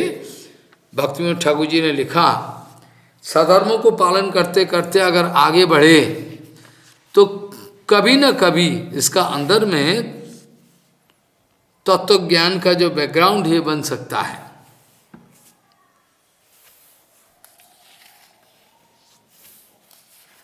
और अगर उल्टा रास्ता पे चले, पालन ना करे, भक्तिविनोद ठाकुर बता रहे हैं इधर, निष्काम मदर्पितो कर्मयोग विचार बद्ध जीव को, भक्तिविनोद ठाकुर कह रहे हैं निष्काम मदर्पित कर्मयोग विचार करके बद्ध जीव को पक्षे विगुण सधर्मो, मदर्पित कर्म विचार है बद्ध जीव का पक्ष, बद्ध जीवों का लिए विगुणों सधर्मो, अर्थात थोड़ा दोष बहुल है, दोष युक्त है, फिर भी अच्छा, उत्तम रूप में अनुष्ठित परधर्म अच्छा नहीं है। सधर्म पालन करते करते धीरे धीरे आगे बढ़ो तो उच्च धर्मों लाभ होने का पहले अगर मरण हो गया, मौत आ गया, फिर भी मंगल है। कारण परधर्मों किसी भी हालत से अपना सुइटेबल नहीं है, निर्भय नहीं है। निर्भय मतलब, भय मतलब जो पतन होने का चांस है। निर्गुण भक्ति उपस्थित होने से सधर्मों, जब निर्गुण भक्ति पहुँचते हैं तब सधर्मों को त्यागने से कोई दोष नहीं। जब निर्गुण भक्ति का अवस्था आया उसमें सधर्मों का त्याग कर दो, उसमें कोई आपत्ति नहीं है। जेतु जिस विचार हमने अभी दिखाया आत्मधर्म में प्रतिष्ठित हो गया, ये हमने बताया। और नहीं तो विगुणों स्वधर्मो, अपना धर्मो थोड़ा खोटा है, ये भी पालन करते चलो तो ठीक है, क्योंकि इसमें मौत भी आ गया, फिर आगे चल के जो अधिकार मिले इससे आगे धीरे धीरे चलना है।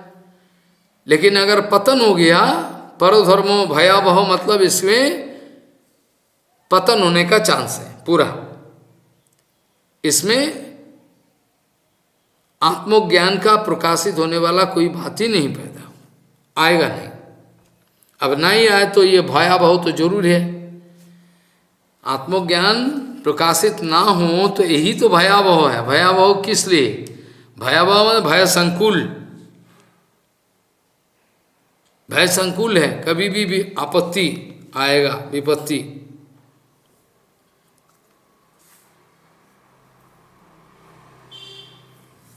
ऐसा करके बताया, श्रेयानो स्वधर्म विगुणः परधर्मात् सानुष्ठितात् स्वधर्म निधनम श्रेयो परधर्म भयावह।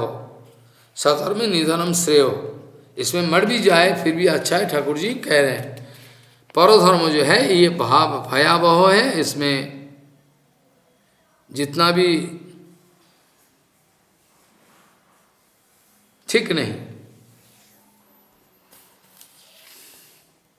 चक्रवर्तीवाद, विश्वनाथ चक्रवर्तीवाद भागवत जी महापुराण के ये श्लोक उद्धार किया। विधर्म परधर्मश्च आभासो उपमाश्चल अधर्मो शाखा पंचेमा धर्मज्ञो अधर्मवत् त्यजेत। विप्रो का, ब्राह्मण का, विप्रो का जे वृत्ति के द्वारा जीवन यात्रा निर्वाह करने का व्यवस्था शास्त्र में विहित हुआ है, उनमें से उंच वित्ती मतलब खेतों में जिसका सब्जी या अनाज लेने के बाद जो पड़ा रहता है उसको उठा उठा के उंच वित्ती और शीलो ऋत वित्ती अर्थात सर्वश्रेष्ठ रूपे परिगणित ब्राह्मण के। और विगुर्मो विधर्म परधर्मश्च आभासो उपमाश्चल अधर्म शाखा पंचेमा धर्मज्ञो अधर्मवत् त्यजेत। इसको अधर्मवत् त्याग करना चाहिए। आज चैतन्य चैतन्य तो बताया, अंतिम में जब निर्गुण भूमिका में जाते हैं जीव, उस समय लिखा हुआ है एतो सब छाड़ियार वर्णाश्रम धर्मो आकिंचन होइया लहो कृष्ण को शरण। एतो सब छाड़ी, जितना सारे बात बताया ये सब बेकार हो जाता अंतिम में, क्योंकि वर्णाश्रम धर्मों का साथ आत्मा का कोई ताल्लुकात है नहीं। ये तो बद्ध अवस्था में जरूरी है, जो पूरा के पूरा एकदम आत्मधर्म में प्रतिष्ठित हो जाए, तब ये सब जरूरी है नहीं आत्मधर्म में प्रतिष्ठित। इसीलिए महाप्रभु जी ने अपना शिक्षाष्टक में बताया, ना हम विप्रो न च नरपति नापि वैश्य न शूद्रो ना हम वर्णी न च गृहपति न मनुष्य किंतु पद्य निखिल परमानंद पूर्ण मिता धेर गोपी भर्तुर पदकमर दासु दासानुदासा। अंतिम में कोई परिचय नहीं रहता, क्या पर वर्ण है, क्या आश्रम है, क्या ब्राह्मण है, राजा है, कुछ नहीं है। इसलिए चैतन्य चरितमृत में बताया, जब पूरा के पूरा आत्मधर्म में प्रतिष्ठित हो जाए, तब लिखा हुआ है, या तो सब छाड़िया वर्णाश्रम धर्मो आकिंचन होइया लहो कृष्ण के शरण। आकिंचन होके कृष्ण के चरण में शरण में जाना, ये सबसे बड़ा बात है। सारे वर्णों एवं आश्रम धर्मों इसका साथ ये आत्मा का कोई ताल्लुकात है नहीं, अंतिम में ये फेंकना ही है। परशुराम जी ब्राह्मण कुल में आविर्भाव होके भी क्षत्रियों का कर्म किया। विश्वामित्र मुनि क्षत्रिय कुल में जन्म होने करने के बाद भी ब्राह्मण का नए गुणावली को प्राप्त किए। ये विश्वामित्र मुनि हमारा जो गायत्री मंत्र है सुबह का टाइम में जपने वाला है, विश्वामित्र मुनि जी दिया। ब्राह्मणों के लिए जपना जरूरी है। ये विश्वामित्र क्षत्रिय कुल में पैदा हुए थे और ब्राह्मण का नए आचरण बाद में अपनाया। ये लोग का शक्ति जो है अमित, बड़ा असीम शक्ति और तेज, है ना। ये लोगों का जो है शक्ति अलग है, और दूसरा आदमी ये लोगों को अनुसरण करने जाए तो मुश्किल। ये लोग जो है महापराक्रम तेजियासम न दोषाय बन्हे सर्वभूय जथा, ये लोग अपरिसीम शक्ति और तेज का प्रभाव के द्वारा ऐसा कर्म किया है, ऐसा कर्म करने में सक्षम है सत्य। किंतु साधारण आदमी ये करने जाए तो बड़ा एकदम उल्टा सर्वनाश हो जाएगा।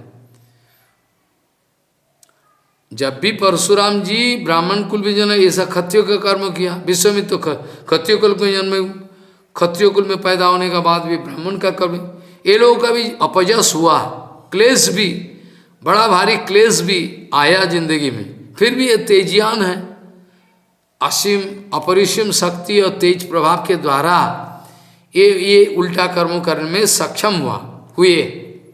लेकिन ये साधारण आदमी का काम नहीं है। ये याद करना, उल्टा करने से उल्टा हो जाएगा। ऐसा करके अभी अर्जुन जो है अभी प्रश्न करने जा रहा है। अर्जुन प्रश्न करने,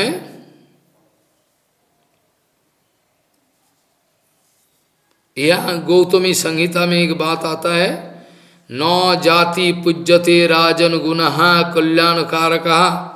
गौतमी संहिता, जाति ब्राह्मण कौन है, कि जात है कि शरीर है, क्या है ब्राह्मण, क्या है ब्राह्मण? तो स्वभाव, ब्राह्मण के शरीर है, ब्राह्मण का स्वभाव नहीं है तो ब्राह्मण शरीर कैसे हो? गौतमी संहिता में लिखा हुआ, न जाति पूज्यते राजन गुणः कल्याण कारकः, ऐसा लिखा हुआ है। बाद में भगवान का ये उपदेश सुनने का बाद अर्जुन का अंदर में कुछ प्रश्न पैदा हुआ। अर्जुन अभी प्रश्न करने जा रहे हैं, अथो केन प्रयुक्त एवं पापं चरति पुरुषः अनिच्छन्नोपि वर्षेय बलादीव नियोजितः।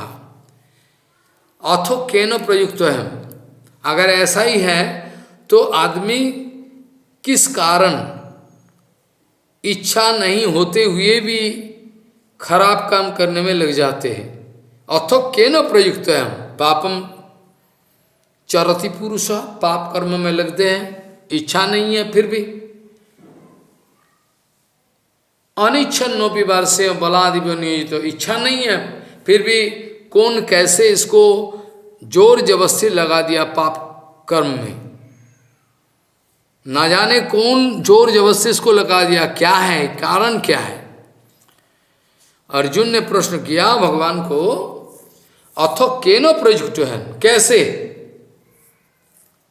किसके द्वारा प्रेरित प्रेरित होकर, मानो कि कई जोर जबरदस्ती लगा दिया पाप में, काम करने अनिच्छन्नोपि करने का इच्छा ही नहीं है, ऐसे कैसे है।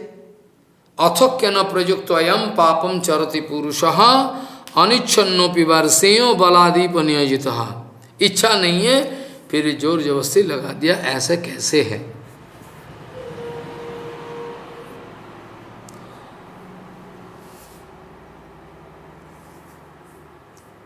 ऐसा इतना तक श्रवण करने का बाद अर्जुन अभी प्रश्न करने हैं, हे वार्ष्यो, हे कृष्णो, किसके द्वारा प्रेरित होकर जीव इच्छा का विपरीत होने से भी, जैसे कोई जोर जबरदस्ती पाप में लगा दिया, पाप आचरण करने में मजबूरी है, जबकि आप अभी अभी कहें कि जीव नित्य शुद्ध चित्त स्वरूप तमाम जड़ गुण और जड़ों संबंध रहित है, पृथक है, स्वतंत्र है, एवं ये जड़ जगत में पाप आचरण करना ये जीवों का काम नहीं है। अगर जीव का स्वरूप देखा जाए तो ये कोई घटिया काम करने का कोई इच्छा ही नहीं, इसको होना संभव ही नहीं है। ये जड़ जगत में पाप आचरण करना जीवों का कैसे हो सकता स्वभाव, सीओ स्वभाव नहीं है। शुद्ध स्वरूप का विचार किया जाए तो जीव का जो जीवे स्वरूप है कृष्ण नित्यदास, अर्जुन कह रहे हैं कि इसके बावजूद क्यों देखा जाता है अक्सर जीव पाप आचरण करने में मजबूर हो जाता है। अक्सर देखा जाता है जीव वो पाप आचरण करने में अक्सर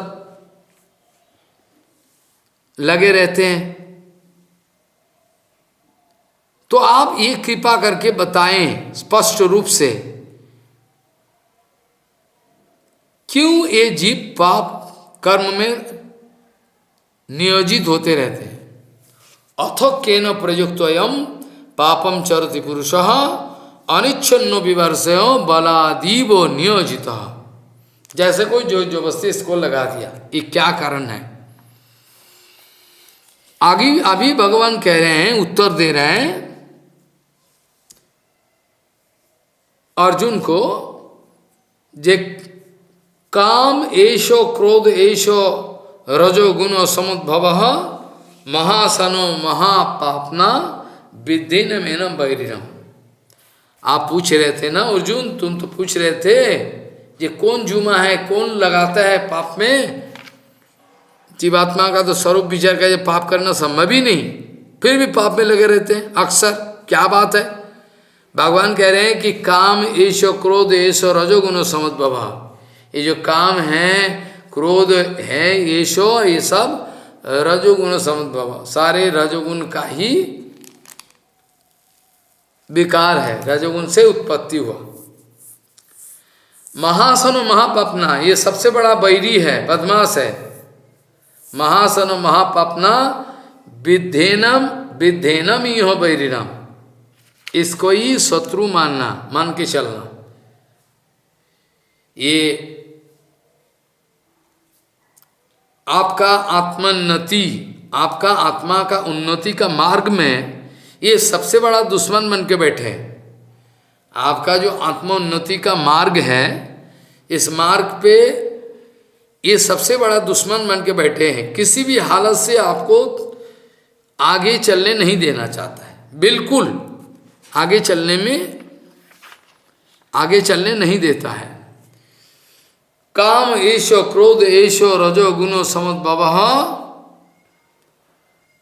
महासनो महापापना विद्धेनमी मेहो वैरिणम, इसको ही शत्रु मानो, समझ के चलो, ये आपका शत्रु है।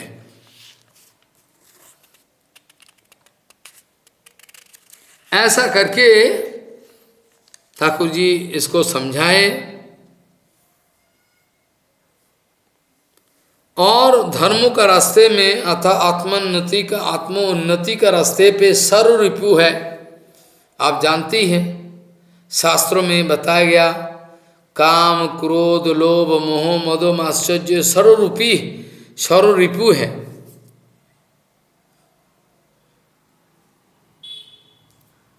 रूप रसादि इंद्रियों विषयों पर, इंद्रियों का जो स्वाभाविक आकर्षण, इसका नाम काम। रूप रसादि इंद्रियों के द्वारा, तमाम इंद्रियां के द्वारा भोगने वाला जो विषय है, ये विषयों के ओर इंद्रियों का जो खिंचावट है, स्वाभाविक आकर्षण, इसका नाम है काम।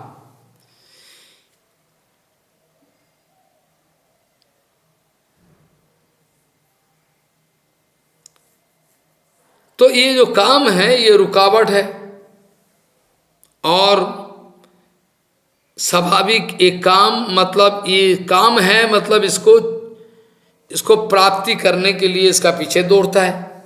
काम मतलब कामना, काम जे कोनो भोग वासना है, और वासना का प्रतिहत, वासना का बाधा आ जाए तो क्रोध का उद्रेक होता है। अपना प्राप्ति में अगर रुकावट है तो क्रोध बन के आ जाता है, काम क्रोध हो गया। अपना जो इच्छा का पूर्ति नहीं हुई तो क्रोध आ जाता है।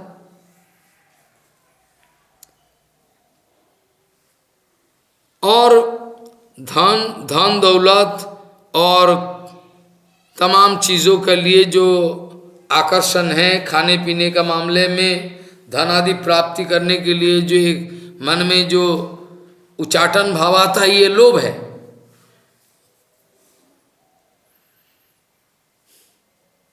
ये विषय वासना हम लोगों को अनित्य वस्तु के ओर आसक्ति पैदा कर देता है। आत्मज्ञान को आच्छन्न, माना कवरिंग करके रखते हैं, आत्मज्ञान को प्रकाशित होने नहीं देते।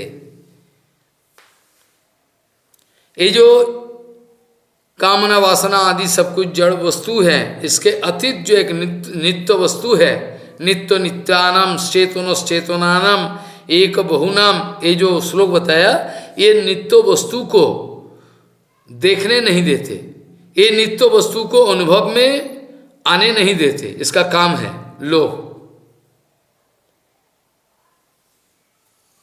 ये जो लोभ है आकर्षण इस वस्तु का, और ये जो आत्मज्ञान को आच्छन्न करके रखता है, नित्य वस्तु को देखने नहीं देते, इसका नाम है मोह। जो वस्तु का आकर्षण हम दिखाया, उसको प्राप्ति नहीं तो क्रोध उत्पन्न हुआ। किस लिए? हमारा वासना, हमारा जिस चीज़ें में आकर्षण है, जो चाहता है, वो लोभ है, खिंचावट है, वो लोभ है। और ये नित्य वस्तु को देखने नहीं देते, ये लोभ। अनित्य वस्तु पर जीव मशगूल हो जाते हैं, व्यस्त हो जाते हैं। ये जो नित्य वस्तु को देखने नहीं देते, आत्म तत्व वस्तु को, इसका नाम है मोह, अज्ञान व माया। ये अज्ञान के द्वारा ही सब हम अमीर हैं, हम फकीर हैं, हम ज्ञानी हैं, हम स्त्री हैं, हम पुरुष है, हम प्रोफेसर हैं, डॉक्टर है, कुछ भी है, मिनिस्टर, सब ऐसे ही अज्ञान के द्वारा ऐसा भाव, अहमिका, अहंकार पैदा कर देते हैं। और ये जो अहमिका भाव धारण, इसका नाम है मद, हम राजा है।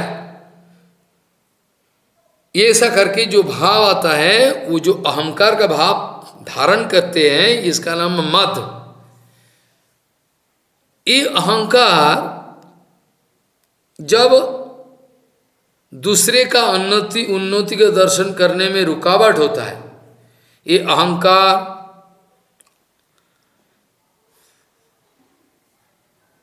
दूसरे का उन्नति देखे जो अपना अंदर में धक्का आता है, ये हमसे भी बढ़कर धनी है, हमसे भी बढ़कर ज्ञानी है, ये अप्रीतिकर सत्य वस्तु तखन देन धनगर्भो और ज्ञान गर्भो ये खर्बो कर देता है। इसका नाम माश्चर्य, माने दूसरे का उन्नति असहन क्षमता, दूसरे का जो उन्नति तरक्की है इसमें असहिष्णुता जो है ये माश्चर्य है, परस्य कातरता। सो देखा जाए तो ये जो काम क्रोध लोभ मोह मद आश्चर्य जो सर्वरूपी है, ये सर्वरूपी काम कामना वासना जो कुछ भी है इसमें जीवों का शत्रु बन के बैठा हुआ है। ये सबसे बड़ा शत्रु है, सबसे बड़ा शत्रु ये है। ताई हे अर्जुन, तुम एक काम करो, ये कामना सकल को मूल जो है एकमात्र वस्तु काम एश क्रोध एशो रजोगुण समद्भव, काम एश क्रोध एशो बोलने से तमाम सर्वरूपी का, हमने अभी सर्वरूपी का विचार किया, सर्वरूपी छह रूपी का। जब भी भगवान कहें कि काम एशो क्रोध एशो रजोगुण समद्भव, यही सबसे बड़ा शत्रु है। हम छह रिपु को रूपी का जो विचार है ये करके दिखाया, क्योंकि कामना ही अनर्थ का मूल है। मानव जाति का, मानव का जो शत्रु है, सबसे बड़ा दुश्मन है कामना, ये अनर्थ का मूल है, सबसे बड़ा दुश्मन है। पिंगला वेश्या का बारे में भागवत में है, 11 स्कंद में भगवान ठाकुर जी विचार दे अर्जुन को। पिंगला कह रहे हैं आशा ही दुक्ष मूलम नैराश्यम परम सुखम, आशा ही दुक्ष मूलम। जब अंदर में कामना वासना आशा आकांक्षा है तब तक कोई रास्ता नहीं है। जब तक ये है विचार तब तक कोई रास्ता नहीं है, क्योंकि ये बंधन का कारण। काम एशो क्रोध एशो रजोगुण समद्भव महासनो महापापना विद्धि न मीरम।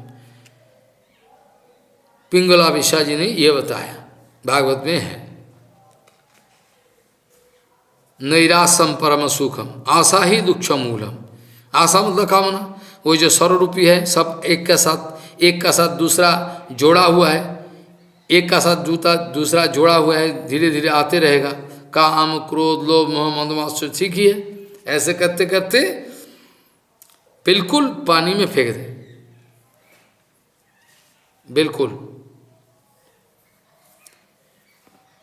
विषय वासना रहते हुए आत्मज्ञान का उनमें संभव कदापि संभव नहीं है। विषय वासना हृदय में रहते हुए आत्मज्ञान का उन्मेष कभी भी संभव नहीं है। जैसे धूम है, धुआं, ये हटा देने से अग्नि प्रकाशित हो जाते हैं। धूलिमल, ऊपर में धूली का लेप है, ये हटाने से दर्पण का, मिरर का, इसका जो सच्चा रूप, स्वच्छता, ट्रांसपेरेंसी है, स्वच्छता प्रकाशित होते रहते, प्रतिभात है। ऐसा करके पूरा ये जो सर्वरूपों का हटाया जाए तो ही तत्व ज्ञान का उदय होना संभव है, नहीं तो तत्व ज्ञान का उन्नस बिल्कुल संभव नहीं। इसलिए भगवान बताए काम एश क्रोध एश रजोगुण समुद्भव महासन महापापना विद्धि न मीनम वैरिणम, ये बताया। इसको बता, ऐसा करके विचार करके चलना चाहिए। आज इतना तक रहे, आज इस तक विचार करके सो देखा जमादिभिर्जोग पथै काम लोभ हतो मुहु मुकुंद सेवया जदवत तथा आध्यात्मा न सम्मति। ध्यान से ये विचार को सुनना, काल विचार करेंगे। जमादिभिर जोग पथै काम लोभ हतो मुहु मुकुंद सेवया जदवत तथा अध्यात्मा न सम्मति वांछा कल्पतरुस्य कृपा सिंधु भविष्य पतितानं पावन वैष्णवभ्यो नमो।